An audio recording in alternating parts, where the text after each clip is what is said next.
அனைவருக்குமே வணக்கம். இந்த வீடியோவில் கோடெக் மஹிந்திரா பேங்கோடைய கிரெடிட் கார்டுக்கு எப்படி அப்ளை பண்ணுறது அதை பற்றி ஸ்டெப் பை ஸ்டெப்பாக பார்க்கலாம். இப்போது கோடெக் மஹிந்திரா பேங்க் பொறுத்த வரைக்கும் என்னென்னா இவங்களுடைய ஏகப்பட்ட கிரெடிட் கார்டு இருக்குது. ஸோ என்னென்ன கிரெடிட் கார்டெலாம் இருக்குது அதை நான் உங்களுக்கு காமிக்கிறேன்.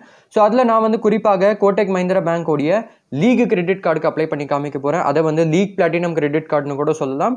எதுக்குன்னா அந்த கிரெடிட் கார்டு பொறுத்த வரைக்கும் என்னென்னா அது ஒரு life time free credit card. அதில் எந்த விதமான அந்த ஜாயினிங் ஃபீ ஆனுவல் ஃபீ கிடையாது.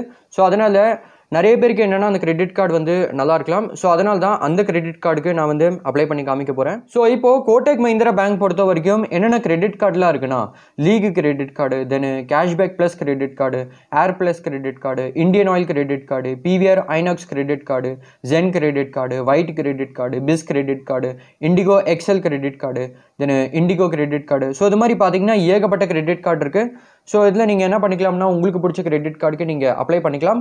ஆனால் இதில் எது ஒரு பிகினர் லெவல் இல்லைனா அந்த என்ட்ரி லெவல் கிரெடிட் கார்டு எதுனா அது லீக் கிரெடிட் கார்டு தான். ஸோ நான் அதுக்கு தான் அப்ளை பண்ணி காமிக்க போகிறேன்.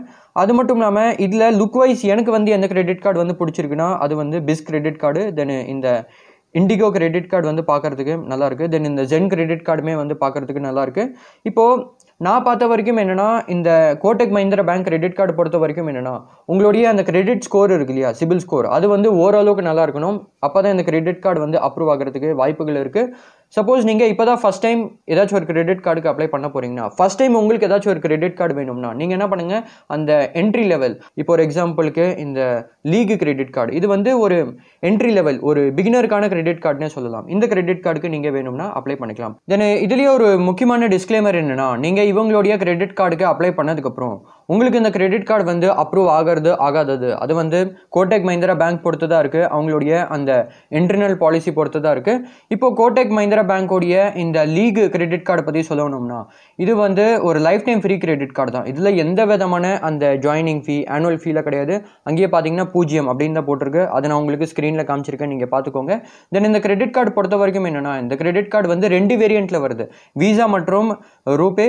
ஸோ இதில் என்னென்னா நீங்கள் உங்களுக்கு பிடிச்ச வேரியண்ட்டில் இந்த கார்டை நீங்கள் எடுத்துக்கலாம். சப்போஸ் நீங்கள் இதில் ரூபே வேரியண்ட்டே சூஸ் பண்ணுறீங்கன்னு வச்சுக்கோங்க, அது மூலியமாக நீங்கள் மர்ச்சன்ட் கிட்ட அந்த யூபிஐ பேமெண்ட்டில் பண்ண முடியும். அதாவது என்னென்னா நிறைய இந்த யூபிஐ பேமெண்ட் ஆப்ஸ்லாம் இருக்குது, ஃபோன்பே, கூகுள் பே, தென் பேடிஎம். ஸோ இது மாதிரி பார்த்தீங்கன்னா ஏகப்பட்ட யூபிஐ பேமெண்ட் ஆப்ஸ்லாம் இருக்குது. அதில் இந்த கிரெடிட் கார்டை நீங்கள் லிங்க் பண்ணி அதுக்கப்புறமாக என்ன பண்ணலாம்னா நீங்கள் நிறைய கடைகளில் அந்த யூபிஐ QR கோடெலாம் பார்த்துருப்பீங்க, நிறைய மாலில் நிறைய இடத்துல அந்த யூபிஐ QR கோடெலாம் இருக்கும். ஸோ அதை ஸ்கேன் பண்ணி மர்ச்சன்ட் கிட்ட அந்த யூபிஐ பேமெண்ட்டில் பண்ண முடியும். ஸோ அந்த ஃபெசிலிட்டி உங்களுக்கு இந்த ரூபே வேரியண்ட்டில் கிடச்சிரும். அடுத்ததாக இந்த கிரெடிட் கார்டோடைய என்னென்ன ஃபீச்சர்ஸ் பெனிஃபிட்ஸ்லாம் இருக்குது அது இப்போ நம்ம பார்க்கலாம். இப்போ இந்த கிரெடிட் கார்டு பொறுத்த வரைக்கும் என்னென்னா ஒரு 150 ரூபா ஸ்பெண்ட் பண்ணும்போது அப் டு 8 ரிவார்ட் பாயிண்ட் வரைக்கும் கிடைக்கும். ஆனால் அதுக்கு ஒரு கண்டிஷன் இருக்குது. அது என்ன கண்டிஷன்னா இப்போ இந்த கிரெடிட் கார்டு மூலியமாக ஆனுவலாக அதாவது என்னென்னா ஒரு வருஷத்தில் அப் டு 2 லட்ச ரூபா வரைக்கும் ஸ்பெண்ட் பண்ணும்போது தென் சில ஸ்பெஷல் கேட்டகரிஸ்லாம் இருக்குது. அது என்னதுன்னா travel agencies and tour operators, package tour operators, airlines and air carriers, electric sales, durable goods, departmental stores. So இது மாதிரி பார்த்தீங்கன்னா சில ஸ்பெஷல் கேட்டகரிஸ்லாம் இருக்குது. இதில் ஸ்பெண்ட் பண்ணும்போது 8 ரிவார்ட் பாயிண்ட் கிடைக்கும். தென் மற்ற கேட்டகரிஸில் தான் ஸ்பெண்ட் பண்ணும்போது அப்போ என்னென்னா 4 ரிவார்ட் பாயிண்ட் கிடைக்கும். அப்படி இல்லைன்னா சப்போஸ் ஆனுவலாக அதாவது என்னென்னா ஒரு வருஷத்தில் 2 லட்ச ரூபா இல்லைன்னா அதுக்கு மேலே ஸ்பெண்ட் பண்ணும்போது அப்போ அந்த ஸ்பெஷல் கேட்டகரியில் என்னென்னா 8 ரிவார்ட் பாயிண்ட் கிடைக்கும். அது மட்டும் இல்லாமல் மற்ற கேட்டகரியிலையுமே பார்த்தீங்கன்னா 8 ரிவார்ட் பாயிண்ட் கிடைக்கும். ஸோ அந்த டேபிள்மே நான் உங்களுக்கு காமிச்சிருக்கேன், அதில் நீங்கள் பார்த்துக்கோங்க. இப்போது இதில் எதை ஆனுவல் ஸ்பெண்ட்னு சொல்லுவாங்கன்னா அந்த கார்டோடைய ஆனிவர்சரி இயராக தான் சொல்லுவாங்க. அதாவது என்னென்னா எதை கார்டோடைய ஆனிவர்சரி இயர்னு சொல்லுவாங்கன்னா இப்போ ஒரு எக்ஸாம்பிளுக்கு இன்றைக்கி தான் உங்களுக்கு இந்த கிரெடிட் கார்டு கிடைக்குதுன்னு வச்சுக்கோங்க, எக்ஸாம்பிளுக்கு சொல்லிட்டு இருக்கேன். இன்னிலிருந்து அடுத்த வருஷம் இதே டேட் வரைக்கும் இருக்கு இல்லையா, அதை தான் ஆனிவர்சரி இயர்னு சொல்லுவாங்க, கார்டோடைய ஆனிவர்சரி இயர். இப்போது இதில் ஒரு முக்கியமான விஷயம் என்னென்னா 10 ரிவார்ட் பாயிண்டோடைய மதிப்பு என்னென்னா 1 ரூபா. ஸோ அதனால் இந்த கணக்கில் 1 ரிவார்ட் பாயிண்டோடைய மதிப்பு என்னென்னா 10 பைசா. ஸோ அதனால் 8 ரிவார்ட் பாயிண்டோடைய மதிப்பு என்னென்னா 80 பைசா. தென் 4 ரிவார்ட் பாயிண்டோடைய மதிப்பு என்னன்னா 40 பைசா. தென் இந்த கிரெடிட் கார்டில் என்னென்னா அந்த மைல் ஸ்டோன் ஃபீச்சர் கிடச்சிரும். ஸோ இதில் என்னென்னா நீங்கள் இந்த கிரெடிட் கார்டு மூலியமாக ஒரு 6 மாதத்தில் 1,25,000 இல்லைன்னா அதுக்கு மேலே ஸ்பெண்ட் பண்ணிட்டீங்கன்னா அப்போ என்னென்னா உங்களுக்கு 4 PVR மூவி டிக்கெட் இலவசமாகவே கிடச்சிரும். அப்படி இல்லைன்னா 10,000 ரிவார்ட் பாயிண்ட்ஸாக கூட எடுத்துக்கலாம். ஸோ அது உங்களுடைய சாய்ஸ் தான். அதாவது என்னென்னா உங்களுக்கு PVR மூவி டிக்கெட்டாக வேணுமா இல்லைன்னா ரிவார்ட் பாயிண்ட்ஸாக வேணுமா அது நீங்கள் முடிவு பண்ணிக்கலாம். ஸோ இதில் என்னென்னா இந்த கணக்கில் என்னென்னா ஒரு வருஷத்துக்கு 8 PVR உடைய மூவி டிக்கெட் வந்து இலவசமாகவே கிடைக்குது இந்த மைல்ஸ்டோன் பெனிஃபிட்டில்.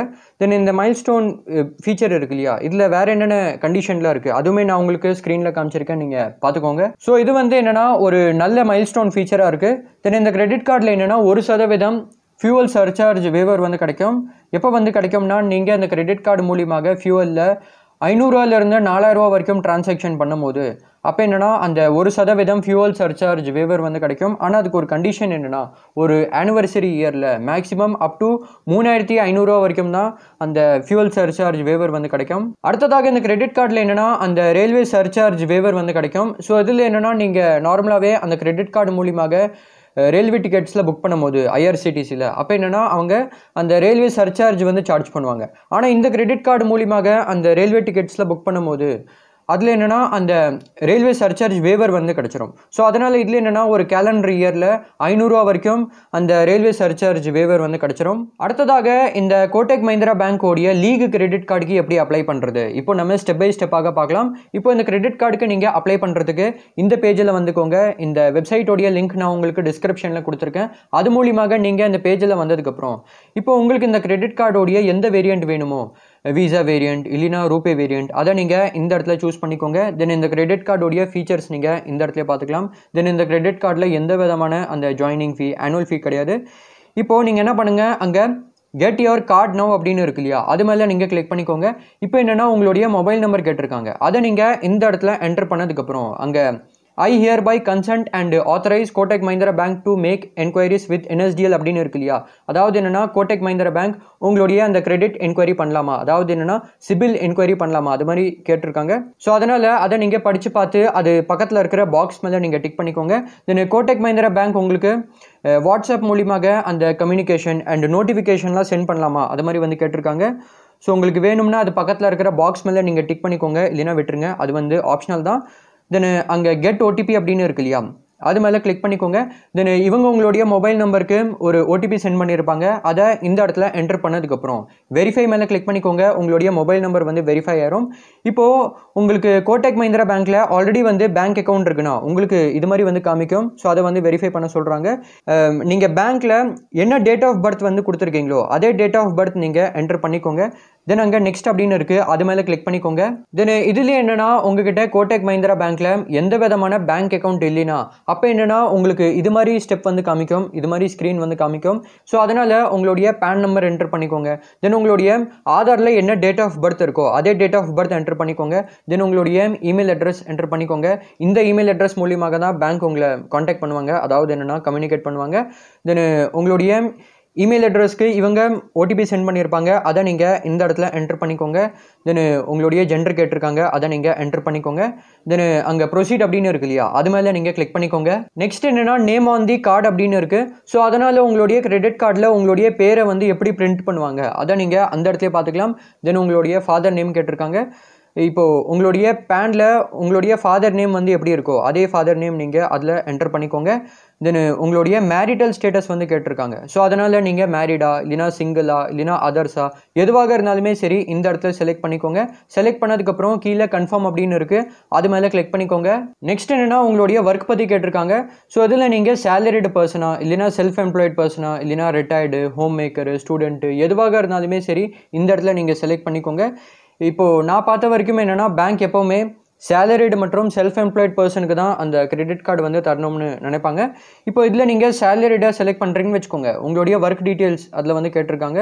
ஸோ அதில் அந்த ஒர்க்கோடைய அஃபிஷியல் இமெயில் அட்ரஸ் வந்து கேட்டிருக்காங்க. இப்போ நீங்கள் எந்த கம்பெனியில் வேலை செய்கிறீங்களோ அந்த கம்பெனி உங்களுக்கு ஒரு ப்ரொஃபஷனலான ஒர்க்கு இமெயில் அட்ரஸ் வந்து கொடுத்துருப்பாங்க, அதை நீங்கள் இந்த இடத்துல என்டர் பண்ணிக்கோங்க. தென் நீங்கள் எந்த கம்பெனியில் வேலை செய்கிறீங்களோ அந்த கம்பெனியோடைய நேம் என்டர் பண்ணிக்கோங்க.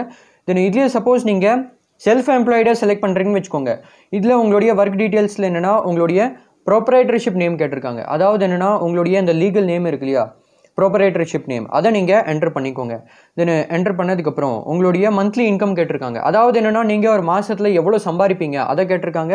அதை நீங்கள் இந்த இடத்துல செலக்ட் பண்ணிக்கோங்க. தென் அங்கே நெக்ஸ்ட் அப்படின்னு இருக்கு இல்லையா, அது மேலே கிளிக் பண்ணிக்கோங்க.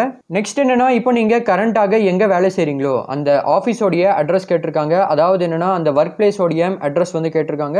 ஸோ அதனால் இப்போ நீங்கள் கரண்ட்டாக எந்த இடத்துல வேலை செய்கிறீங்களோ, எந்த ஆஃபீஸில் வேலை செய்கிறீங்களோ அந்த ஆஃபீஸோடைய அட்ரஸை நீங்கள் இந்த இடத்துல ஃபில் பண்ணிக்கோங்க. தென் அங்கே நெக்ஸ்ட் அப்படின்னு இருக்குது, அது மேலே கிளிக் பண்ணிக்கோங்க. இப்போ உங்களுடைய இந்த கிரெடிட் கார்டு இருக்கு இல்லையா, அந்த ஃபிசிக்கல் கிரெடிட் கார்டு அது வந்து உங்களுடைய எந்த அட்ரஸில் டெலிவர் பண்ணணும் அதை வந்து கேட்டிருக்காங்க. ரெசிடென்ஸ் அட்ரஸில் டெலிவர் பண்ணணுமா இல்லைனா ஆஃபீஸ் அட்ரஸில் டெலிவர் பண்ணணுமா அதை வந்து கேட்டிருக்காங்க. ஸோ இந்த ரெண்டு அட்ரஸில் உங்களுக்கு இந்த கிரெடிட் கார்டு வந்து எந்த அட்ரஸில் வந்து வேணுமோ அதை நீங்கள் இந்த இடத்துல செலக்ட் பண்ணிக்கோங்க. செலக்ட் பண்ணதுக்கப்புறம் கீழே நெக்ஸ்ட் அப்படின்னு இருக்குது, அது மேலே கிளிக் பண்ணிக்கோங்க. அடுத்ததாக என்னென்னா இங்கே பார்த்தீங்கன்னா சில டேர்ம்ஸ் அண்ட் கண்டிஷன்ஸ்லாம் இருக்குது. மொதல் என்னென்னா அங்கே I hereby declare that something அப்படின்னு இருக்கு இல்லையா, அதை நீங்கள் படித்து பார்த்து அது பக்கத்தில் இருக்கிற பாக்ஸ் மேலே டிக் பண்ணிக்கோங்க. தென் அங்கே ஐ அக்ரி அப்படின்னு இருக்கு இல்லையா, அதுவுமே நீங்கள் படித்து பார்த்து அது பக்கத்தில் இருக்கிற பாக்ஸ் மேலே டிக் பண்ணிக்கோங்க. இப்போ இந்த ரெண்டு பாக்ஸ்லையுமே நீங்கள் டிக் பண்ணதுக்கப்புறம் கீழே ஐ அக்ரி அப்படின்னு இருக்குது, அது மேலே கிளிக் பண்ணிக்கோங்க. அடுத்ததாக என்னென்னா நீங்கள் கேஒய்சி வந்து பண்ணுற மாதிரி இருக்கலாம். இப்போது யார் வந்து பண்ணுற மாதிரி இருக்கும்னா, இப்போது சப்போஸ் உங்ககிட்ட ஆல்ரெடி வந்து கோடெக் மஹிந்திரா பேங்க்கில் வந்து பேங்க் அக்கௌண்ட் இருக்குன்னா அப்போ நீங்கள் கேஒய்சி வந்து பண்ண தேவையில்லை. ஏன்னா நீங்கள் அந்த பேங்க் அக்கௌண்ட்டை ஓப்பன் பண்ணும் போதே கேஒய்சி வந்து பண்ணியிருப்பீங்க. ஸோ அதனால தான் வந்து பண்ண தேவையில்லை. ஆனால் சப்போஸ் உங்ககிட்ட கோடெக் மஹிந்திரா பேங்க்கில் எந்த விதமான பேங்க் அக்கௌண்ட் இல்லைனா அப்போ என்னென்னா நீங்கள் கேஒய்சி வந்து பண்ணுற மாதிரி இருக்கும். ஸோ இப்போது கேஒய்சி பண்ணுறதுக்கு என்னென்ன விஷயம்லாம் தேவைன்னா உங்களுடைய ஒரிஜினல் பேனு, தென் ஆதார், அதுக்கப்புறமாக ஒரு பிளாங்க் பேப்பர் வந்து தேவைப்படுது. ஏன்னா நீங்கள் அதில் சைன் பண்ணி அவங்ககிட்ட காமிக்கிற மாதிரி இருக்கும். நீங்கள் என்ன பண்ணலாம்னா வீடியோ கேஒய்சி மூலியமாகவே கேஒய்சி வந்து கம்ப்ளீட் பண்ண முடியும். இப்போது வீடியோ கேஒய்சியில் என்னென்ன விஷயங்கள்லாம் நடக்கும் அதை பற்றி நான் உங்ககிட்ட சொல்லிடுறேன். அதில் என்னென்னா நீங்கள் ஃபில் பண்ண டீட்டெயில்ஸ் பேஸ் பண்ணி உங்ககிட்ட சில பேசிக்கான கேள்விலாம் கேட்பாங்க. அதுக்கு நீங்கள் கரெக்டாக ஆன்சர் பண்ணிக்கோங்க. தென் உங்களுடைய ஒரு ஃபோட்டோவை வந்து கிளிக் பண்ணுவாங்க, உங்களுடைய பேனை வந்து காமிக்க சொல்லுவாங்க. தென் நீங்கள் அவங்கக்கிட்ட பிளாங்க் பேப்பரில் வந்து சைன் பண்ணி காமிக்கிற மாதிரி இருக்கும். ஸோ அது எல்லாமே பண்ணதுக்கப்புறம் நீங்கள் வீடியோ கேஒய்சி மூலியமாகவே கேஒய்சியை கம்ப்ளீட் பண்ணிடுவீங்க. நெக்ஸ்ட்டு நீங்கள் கேஒய்சி வந்து பண்ணதுக்கப்புறம் உங்களுடைய இந்த கிரெடிட் கார்டுக்கான அப்ளிகேஷன் இருக்கு இல்லையா, அது வந்து சப்மிட் ஆயிரும். தென் உங்களுடைய இந்த அப்ளிகேஷனுக்கான ஸ்டேட்டஸ் என்னது அது வந்து உங்களுக்கு எஸ்எம்எஸ் மற்றும் இமெயில் மூலிமா இவங்களே வந்து சொல்லுவாங்க. தென் இது ரிகார்டிங் உங்களுக்கு ஒரு எஸ்எம்எஸ் கூட வந்திருக்கும். அதாவது என்னென்னா thank you for applying for a Kotak credit card. அதில் வந்து உங்களுடைய அப்ளிகேஷன் ஃபார்ம் நம்பர் இருக்கும். ஸோ அது மூலியமாக நீங்கள் என்ன பண்ணிக்கலாம்னா உங்களுடைய இந்த அப்ளிகேஷனுக்கான ஸ்டேட்டஸ் இருக்கு இல்லையா, அதை நீங்கள் வேணும்னா செக் பண்ணிக்கலாம். ஸோ இது மாதிரி நீங்கள் இந்த கிரெடிட் கார்டுக்கு அப்ளை பண்ணி உங்களுடைய அப்ளிகேஷன் வந்து சப்மிட் அதுக்கப்புறமாக இந்த கிரெடிட் கார்டு வந்து அப்ரூவ் ஆச்சா இல்லையா அது வந்து உங்களுக்கு எஸ்எம்எஸ் மற்றும் இமெயில் மூலிமா இவங்களே வந்து சொல்லுவாங்க. தென் நான் சொன்ன மாதிரி இந்த கிரெடிட் கார்டுக்கு நீங்கள் அப்ளை பண்ணி இந்த கிரெடிட் கார்டு வந்து அப்ரூவ் ஆகிறது ஆகாதது அது வந்து கோடெக் மஹிந்திரா பேங்க் பொறுத்து தான் இருக்குது. அவங்களுடைய அந்த இன்டர்னல் பாலிசி பொறுத்து தான் இருக்குது. இப்போ ஒரு எக்ஸாம்பிளுக்கு இந்த கிரெடிட் கார்டு வந்து அப்ரூவ் ஆகுதுன்னு வச்சுக்கோங்க, இன்றைக்கி தான் அப்ரூவ் ஆகுதுன்னு வச்சுக்கோங்க, ஒரு எக்ஸாம்பிளுக்கு சொல்லிட்டு இருக்கேன். தென் அந்த ஃபிசிக்கல் கிரெடிட் கார்டு இருக்கு இல்லையா, அது வந்து நீங்கள் செலக்ட் பண்ண அட்ரஸில் வந்து 1 to 2 வாரத்துக்குள்ளே வந்து இவங்க டெலிவர் பண்ணிடுவாங்க. ஸோ இது மாதிரி நீங்கள் என்ன பண்ணலாம்னா கோடெக் மஹிந்திரா பேங்கோடைய கிரெடிட் கார்டுக்கு அப்ளை பண்ணலாம். இந்த கோடெக் லீக் கிரெடிட் கார்டுக்கு எப்படி அப்ளை பண்ணுறது அது நான் உங்களுக்கு ஸ்டெப் பை ஸ்டெப்பாக காமிச்சிருக்கேன். சப்போஸ் உங்களுக்கு இந்த டாப்பிக்கில் ஏதாச்சும் டவுட் இருந்துச்சுன்னா அதை நீங்கள் கமெண்ட்டில் கேளுங்க. தென் இந்த வீடியோவை இங்கே வரைக்கும் பார்த்ததுக்கு ரொம்பவே நன்றி. சப்போஸ் உங்களுக்கு இந்த வீடியோ பிடிச்சிருக்குன்னா லைக் பண்ணி இந்த சேனலை சப்ஸ்கிரைப் பண்ணிக்கோங்க. அடுத்ததாக இந்த கோடெக் மஹிந்திரா பேங்க்கில் எப்படி ஒரு zero balance savings account open பண்ணுறது அது உங்களுக்கு தெரிஞ்சுக்கணும்னா இந்த வீடியோவில் சொல்லியிருக்கேன், வேணும்னா நீங்கள் பார்த்துக்கோங்க. நான் உங்களை நெக்ஸ்ட் வீடியோவில் பார்க்குறேன். தேங்க்யூ ஃபார் வாட்சிங் திஸ் வீடியோ.